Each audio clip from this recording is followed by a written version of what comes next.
배우자의 생전 수익권을 보장해 주는 거예요. 누구? 새 배우자가 살아있는 동안에 재산의 수익, 임대료 등 어떠한 그 상가의 임대료 나오는 거 있다면 그건 충분히 누리다 이거죠. 누리라 이거죠. 새 배우자가 아버지가 받다가 만약에 아버지가 재혼을 했는데 아버지가 돌아가셨어. 그러면 새 배우자가 받으라 이거죠. 언제까지? 돌아가시기 전까지는. 그래? 그럼 받을 수 있도록 그 부분들에 대한 수익권은 보장해 주자 이거죠. 자녀들도. 대신 뭐냐 그러면 사후 수익권의 회귀예요. 새로운 배우자가 사망하면 남은 원금은 배우자의 친자녀가 아닌 나의 자녀, 전초소생에게 자동으로 회귀하도록 설계를 하는 거예요. 처음부터. 무슨 말인지 아시겠죠? 그래서 새로운 배우자는 배우자로서 거기까지는 인정이 되는 거고 그 이후에 그쪽 자녀들한테 가는 게 아니라 본래 전처한테 오게끔 이제 하는 거죠. 전처 자녀들한테. 반갑습니다. 신탁으로 행복한 세상을 만드는 K신탁의 저자 트러스트 스페셜리스트 박형입니다. 물론 재원과 신탁 부분들에 대한 거에 대해서 한번 알아보도록 하겠습니다.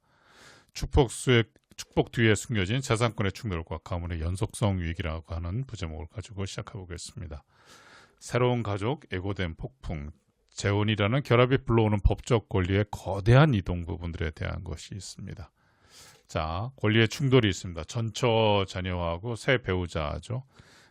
재혼을 하려고 했을 때는 사실 가장 큰 반대가 누구냐 그러면 전처의 자녀들입니다. 그래서 전처의 자녀들이 그럼 왜 이거에 대해서 반대를 하는지를 한번 좀 보게 되게 되면 부모님이 평생 일군 재산이 새 배우자에게 그리고 나중에는 생판 모르는 새 배우자의 자녀들에게 흘러갈 것이라는 이 박탈감을 가지고 있어요. 그래서 그거에 대해 가지고 사실 굉장히 싫어하죠. 그러니까.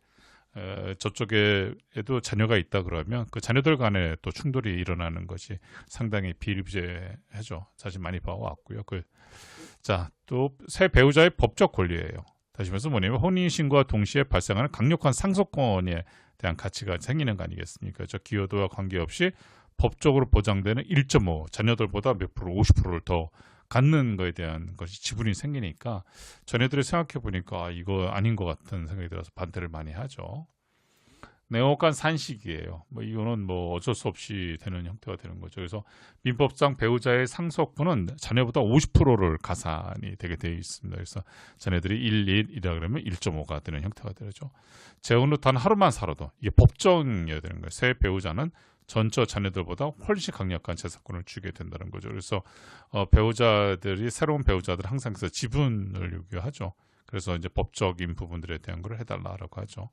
사랑의 맹세가 자녀들에게는 재산의 위협이 되는 역설이 발생이 되기 때문에 바로 재혼 상속의 본질적인 문제가 이제 발생되게 되는 형태입니다.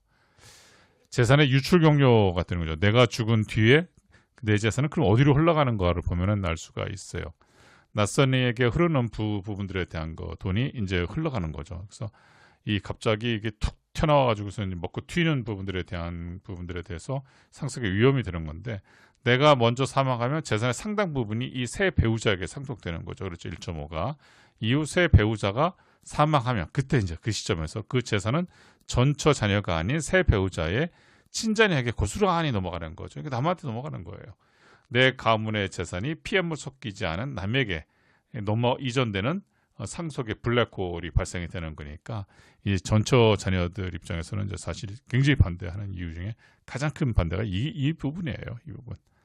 배우자의 강력한 지분 이게 1.5 이게 사실은 이 배우자의 법정 상속 비율 이게 사실 어마어마한 거예요. 그래서 가중된 권리의 무게 자녀의 생속분이 1이라고 그러면 배우자는 50% 또는 1.5가 되는 거죠. 그래서 재혼 과정에서 자녀와 배우자 사이의 감정은 골을 더 깊게 만드는 법적 원인이 되고 있어요. 항상 이것 때문에 사실은 싸우죠. 제일 많이 싸우죠. 바로 이런 거예요. 결과적인 거는 자녀들이 1:1적에 새 배우자는 1.5를 갖는다는 거예요. 1.5. 그래서 전처 자녀가 많을수록 인당 몫은 줄어들게 되는 거죠. 그렇죠? 자녀들 다 줄어들게 되는 거죠. 그다음에 새 배우자의 비중은 절대적으로 유지가 되기 때문에 여태 애들보다는 많이 받잖아요. 그렇죠? 그러니까 애들 입장에서 봤을 때는 새 배우자 생기는 게 결코 마땅치만은 않은 형태가 되는 거죠. 해법에 대한 것은 수익자 연속 신탁을 가지고 좀 들고 왔어요. 그래서 여러분들은 재혼의 행복을 지키면서 자녀의 권리까지 완벽하게 보호하는 법에 대한 것보다 수익자 연속 신탁이라고 했고요. 이 부분들에 대한 것을 보게 되면 이런 거예요. K 신탁이 만드는 평화라고 저는 제목을 정했는데 한번 봐봐요. 배우자의 생전 수익권을 보장해 주는 거예요. 누구? 새 배우자가 살아있는 동안에 재산의 수익, 임대료 등 어떠한 그 상가의 임대료 나오는 거 있다면 그건 충분히 누리다 이거죠. 누리다 이거죠. 새 배우자가 아버지가 받다가 만약에 아버지가 재혼을 했는데 아버지가 돌아가셨어. 그러면 새 배우자가 받으라 이거죠. 언제까지? 돌아가시기 전까지는. 그래? 그럼 받을 수 있도록 그 부분들에 대한 수익권은 보장해 주자 이거죠. 자녀들도. 대신 뭐냐 그러면 사후 수익권의 회귀예요. 새로운 배우자가 사망하면 남은 원금은 배우자의 친자녀가 아닌 나의 자녀, 전초소생에게 자동으로 회귀하도록 설계를 하는 거예요. 처음부터. 무슨 말인지 아시겠죠? 그래서 새로운 배우자는 배우자로서 거기까지는 인정이 되는 거고 그 이후에 그쪽 자녀들한테 가는 게 아니라 본래 전처한테 오게끔 이제 하는 거죠. 전처 자녀들한테. 그리고 세 번째는 뭐예요? 원금 처분권의 제한에 배우자가 임의로 재산권을 매각하거나 남에게 물려주지 못하도록 총대장 승계를 완성하는 거죠. 새로운 배우자가 그 재산권 부분들에 대한 걸 함부로다가 처분할 수 있다 없게끔 아예 처음부터 통제된 승계를 완성시켜서 하자라고 하는 형태가 되는 겁니다.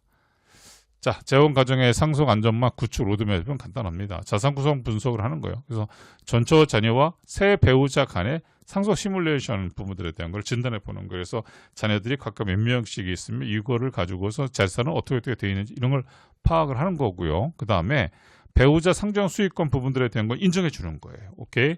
사후 자녀의 귀속 조건을 설정하는 거죠. 뭐냐 그러면 본래 전처의 자녀들로 다 가져가는 거죠. 전 배우자. 법적으로 번복 불가능한 신탁 원부 작성 및 동기에 다시면서 뭐냐 그러면 이거를 가지고 수익권만 새로운 배우자가 받고 새로운 배우자 사망하면 본래의 전 배우자의 자녀들한테 가게 되어 있는 거를 신탁 원부로 작성을 하는 형태가 되는 거예요. 그런데 이런 부분들은 뭐 변경하거나 그러지 못하게끔 딱 만들어 두는 거고요. 재산 분쟁 걱정 없는 행복한 재혼 생활을 시작할 수 있는 부분들에 대한 것이 뭐다? 그게 K 신탁으로 가능하다라고 하는 형태가 돼요.